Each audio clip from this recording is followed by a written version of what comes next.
My name is Anthony and I work for QT and the CSRO, and I will talk about a project that we did with the QT, DSC, which is Defense and Science Technology Australia, and the CSRO. So what we were trying to do is to generate realistic synthetic video data of humans doing random actions to train action recognition algorithm. Why is it important? Well, sometimes it's difficult to obtain training data for certain types of scenarios. For example, if you think about identifying suspicious behaviors in airports or detecting heart attack, falls, or strokes in hospitals, which it could be useful to automatically detect these instances. So we wanted to know if it's possible to generate such data to train these AI systems. As people have talked before, it's difficult to generate like spatially, temporally, and semantically coherent data using generative models.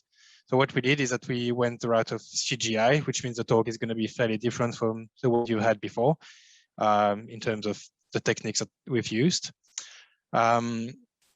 So basically, the best way to get realistic data is to get the data from the source, which means humans.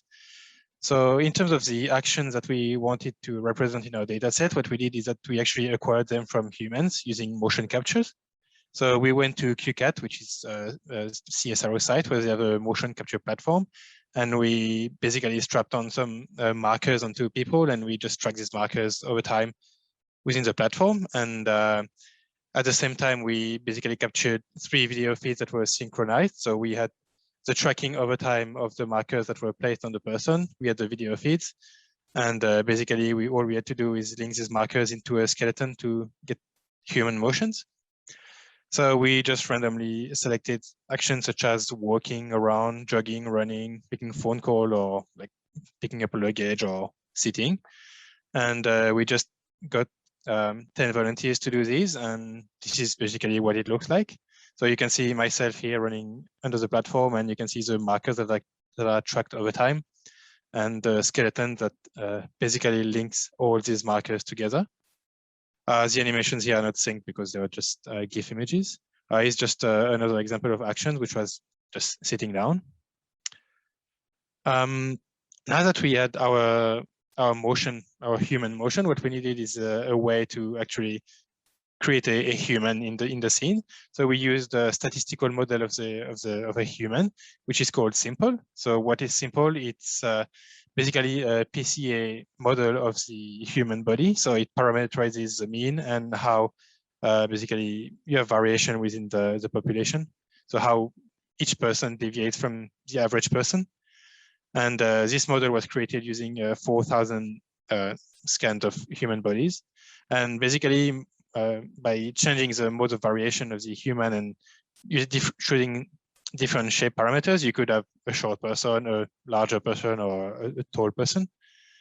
And the model also incorporates features to realistically deform your avatar as he moves around. So for each pose, you would have a different set of shape parameters and pose parameters, which allows to have realistic deformation of the human body. And now that we had an avatar that we could give a shape to and move around, we just needed to map realistic human textures onto it, which we found on the web, a database of scanned humans. So unfortunately, COVID hit as we were supposed to acquire our data. So we had to supplement our data with a public database from the web. So we couldn't get exactly all the animations we wanted. And in the end, how we animated the body is that we just slapped a motion capture skeleton into the human avatar.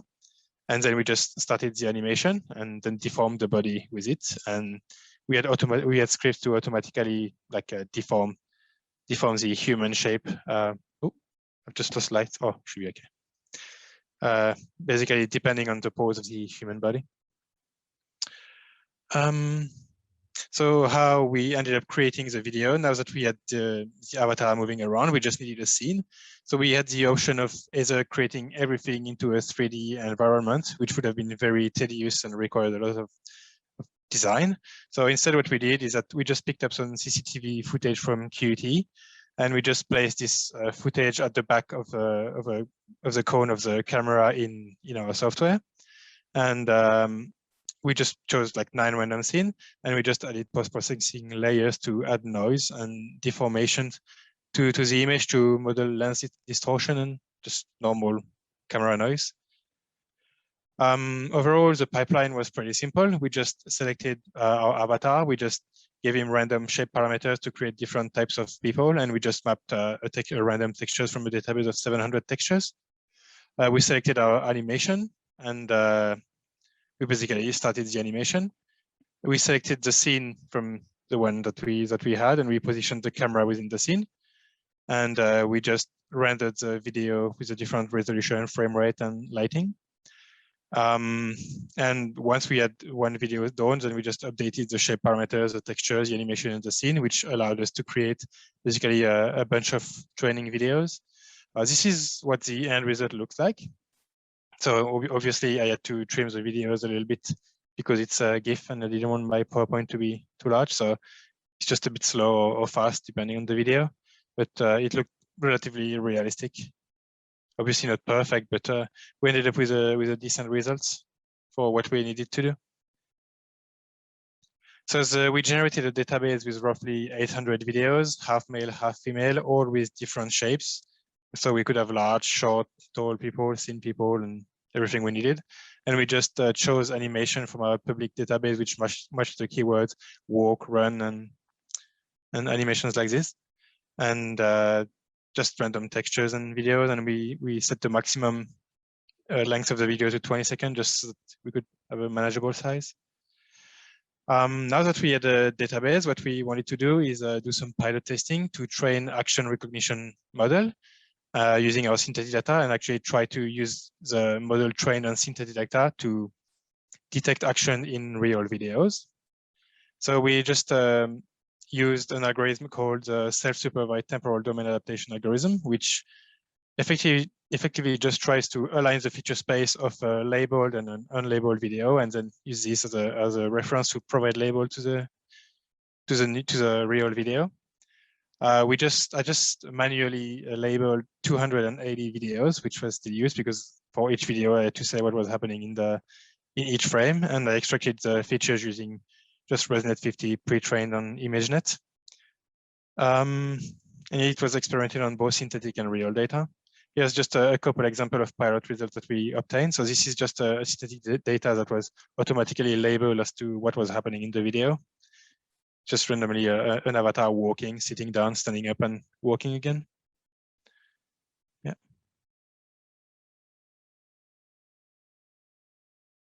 It's pretty basic stuff. And here's an example of results that we obtained by training on synthetic data and running on real data. We still have inaccuracies at the boundaries, and it's still not perfect because it's still a pilot study and we're working on improvements, but it works at least roughly for so far, which is quite promising result considering it's fully trained on synthetic data. So the advantage of such method would be that you could generate basically an infinite amount of data with different point of views, different scenes, and you could also introduce occlusions of your avatar in the scene. And you could remove certain bias, such as the racial or gender bias, because you can generate as many data for as many types of people that you want. So right now, we don't have any obstacle detection in the scene since we just place the avatar basically onto an image or CCTV footage. And we are planning to improve the realism of the data using GANs. So what we want to do is have a real video. We want to reconstruct our avatar in the real video to match what the real person would be doing. And then we use this as a training data for a GAN to generate hopefully more realistic data. And we are planning also to generate new mocap data from the realistic one, effectively doing statistical models on a walking cycle or things like this. So we also have a satellite project which aims at extracting dense correspondence between 2D images and 3D models. So because we have a 3D scene and we generate a 2D image out of it, we know which, if you have a person walking in an image, you know which pixel in the image correspond to which 3D point on your mesh, which is very useful information. So it means that we can generate data that can be used to extract texture information from 2D images. So we can use this data to train models that can allow to extract full textures from just a 2D image, for example. And once we have this mapping, we can also do things such as face swapping in video, obviously for privacy issue. And we can train the networks to do, I don't know, bounding block extraction with occlusions, for example. We can train this. So here is just an example of a result that we got. So on the left image, you have the manual annotations done by a human. On the right side, you have basically the same information extracted automatically using a model trained on real data, so the annotated data that you have on the left.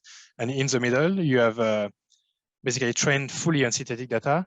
We could identify the semantic region of the human body inside the videos, and basically, we know that all of the pixels belonging inside the human shape in this image would be mapped onto a given point on the surface, so we could extract the texture and predict maybe the face and other things like this. Yeah, that's about it for me. Thank you to the team, and if you have any questions, I'll be happy to answer.